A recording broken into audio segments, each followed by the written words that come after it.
Now, this is very interesting for me because, one, he's a Ghanaian, proudly Ghanaian. And we know, like David said, people have been trying to do the tones. We even saw a kissathon. Wow, that it lasted a few minutes. Now, this one lasted an hour, I think, and some more. Yeah. And he was able to surpass the number that was given to him. Decided he's going to be the only record holder, beginning and the end, Alpha and Omega, and he's made it. Tahiru has done this for Ghana, for himself. Now let's go watch the hackathon, how it started, and you will have a better understanding when we have a conversation with him. We'll be right back. Family tree of love, through time we grow, nurtured by memory. I found a love for me. Darling, just dive right in. Follow my lead. I found a girl, beautiful and sweet. I never knew you were the someone waiting for me. But I keep going, no, more like a rolling stone, cause I have no stopping time. Can't nobody stop me, man. Oh, I keep going, no, more like a rolling stone, cause I have no stopping time. Can't nobody stop me, man.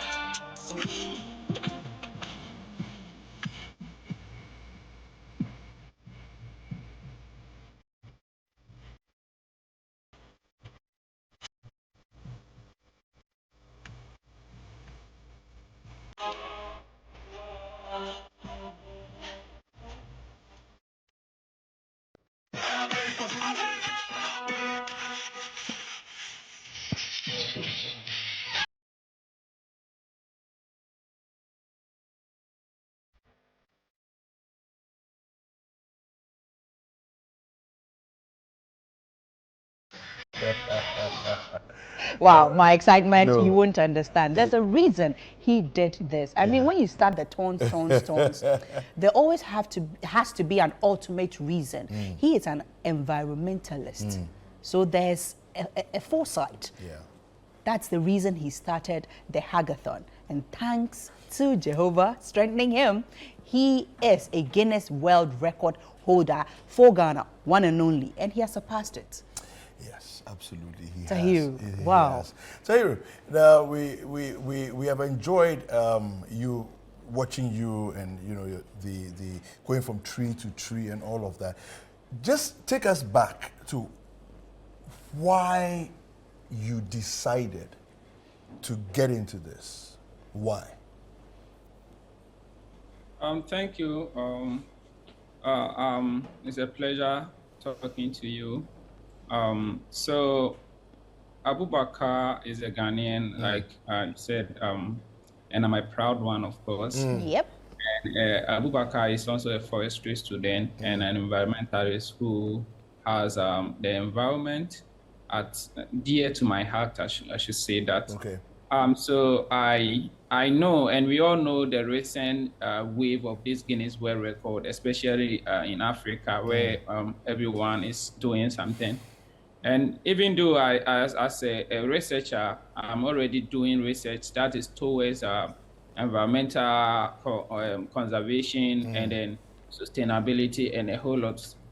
But I was thinking of an innovative way to send my message out there, to bring a conversation for people to talk about the environment, especially the dire need and the critical need of climate change mitigation. And then I thought about what can I do differently, or what can I do that will raise that awareness that people will talk about it. Of course, I'm a forestry student, and I know that the wood or tree has served a lot of advantage to humanity.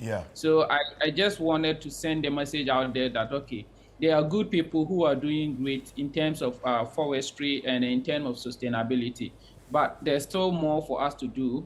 And also, going back to where I lived in Ghana, grew up, where I saw a lot of deforestation, of which I don't disagree that they shouldn't cut trees, but it should be cast sustainably. And if we all go back to maybe where we grew up, if we are coming from maybe a more a farming community or say a less privileged or a village, we can see that there have been changes of our water bodies and a whole lot of. True. And all this is because of not going with sustainability.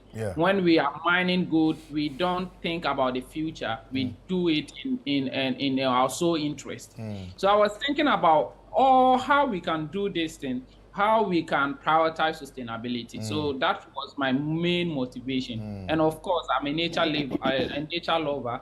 So all these things motivated me to, apply for this Guinness Record.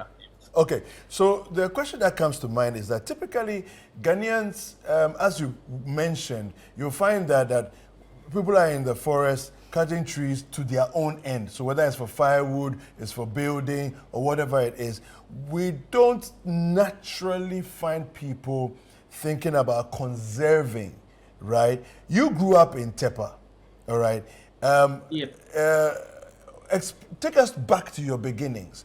What is it about your childhood that has brought you to this point? All right, but before you tell us that, just take us to the beginning, where you were born, where you grew up, how was life like? Just share some of that with us.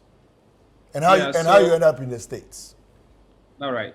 So I was born in a farming community, Krenyame, Tepa, Krenyame. So if you get to Tepa, that is not, or Tepa Mamfo, and that Mamfo, there's still a village. Beyond that. Boja. And under Boja, there's still a village. Okay. It's Krenyame. So that Krenyame is just two households. So it's just two households that is there. Wow. So that was where I was born. And I grew up there. I school in Boja, where up to now there's no electricity there. The students and the facility are really poor. So maybe this platform can even help for people to, look up to, or government or agencies to look up to them. So that is where I school. I school from up to primary 6.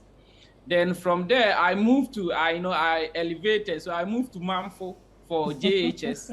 And then JHS, so there I school up for JHS 1, and then after that I moved to Kumasi Asafo, where I schooled at TI Ahmadiyya JHS. So after JHS, I have to stop education for some time because financially there was not enough support coming. So I scored not for a meantime. I stopped for 3 years.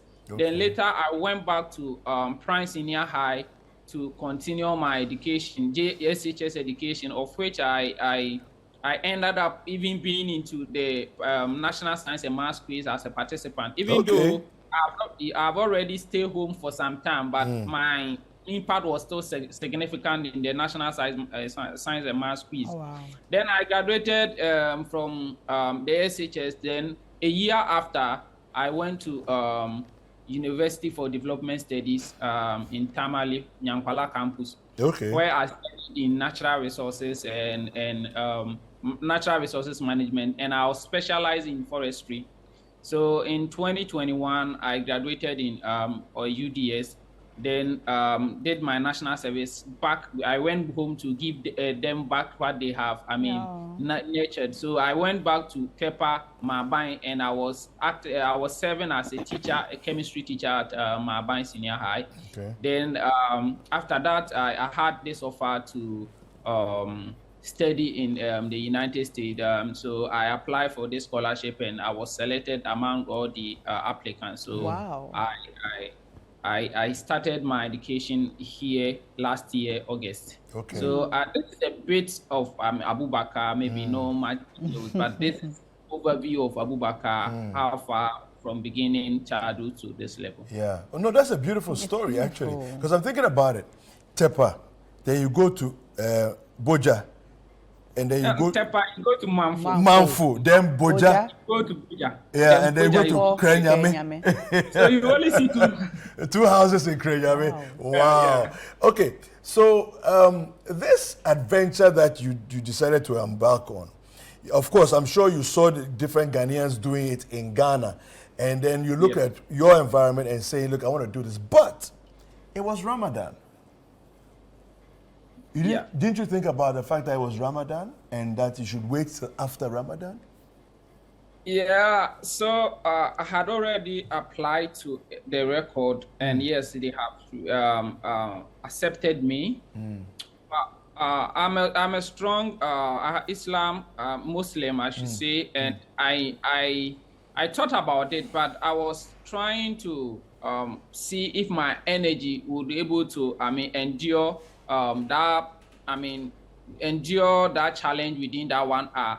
I thought about the Ramadan, but I knew that the Ramadan will not stop me from not doing it, and the attempt to will not also stop me from doing the Ramadan. Yeah. So I considered both, and it worked out for me. Wow, wow. Now they gave you 700 as a target. Yes. When you reached 700, what were you thinking? Yeah, so in fact, I really didn't know when I reached 700 because my team was trying to make me feel that I haven't done anything. Okay. I should keep in. Okay. Abu, you just hacked 13 trees, then they will be saying it in a joke way. I knew they were joking, but I didn't really know the exact number of trees that I had. Okay. But even though we tagged the trees, but I was not hugging them in a systematic order. So I was not able to know that, okay, this is the 1,000 tree that I've hugged. Even though maybe I can start and I just started hugging with the 1,000th tree, but that is not exactly what I've hugged reality. Yeah. So I didn't know how much I have hugged. But one thing I would say about the 700 was when they gave me the guidelines. When I saw the 700, I was a bit shocked because I thought a record that has not been done by anyone, and you are saying the most trees hugged in 1 hour. Yeah. So if I hugged even 7 trees, I should be given as a record. Exactly. So not knowing that the Guinness World Record don't just measure anything, but they measure also how competitive it is and your endurance. So they can't just say, okay, it's a new record, so we are just giving it to anyone at all. So they were trying to measure the endurance and the competitive nature of it. So I think that was the reason. So when I saw that, I was a bit shocked. Then I did one practice just for 30 minutes, and within 30 minutes I was able to do 555 plus. So there I was like, oh, okay, so I thought I wouldn't be able to do it, but now thinking that I've been able to do, or seeing that I've been able to do 500 plus in 30 minutes. So if I try to just make my mass, it means that I'll be able to do that 700 or cross that 700 maximum or limit. So I was now courageous and optimistic that okay, I can do it. So that was a bit about the 700 target. Yeah. Wow, Tahiru, so how fast were you able to get your reward from Guinness World Record? And in the near future, what does this hold for you as an environmentalist and for the future of your people? Okay, so it took me 6 years after submission. Wow. Yeah, it took me 6 days after submission, and so after submitting, I received email from them to submit extra documents because I omitted the timekeeper statement. So they have to email me to resubmit those documents so that they can now review the entire record. So that was it. But moving forward, this is what Abubakar Tahiru plans to do. When I look up where I grew up, I know the challenges, and it's same somewhere in Ghana and somewhere elsewhere in the world. But particularly, I'll be focusing in Ghana for now, and in the near future, if everything becomes big, then I'm trying to revive some organization that I started with friends some years ago, which is not officially out there, but it is going to be focused on less privileged communities, and see how we can sponsor children or can help children, motivate them, move them through their career life, and then make sure that they are able to go through their challenges amidst difficulties that they are confronted with. Secondly, or not, but not even just the main point is also it will be focusing on volunteering work towards environmental awareness, towards environmental health, such as recycling.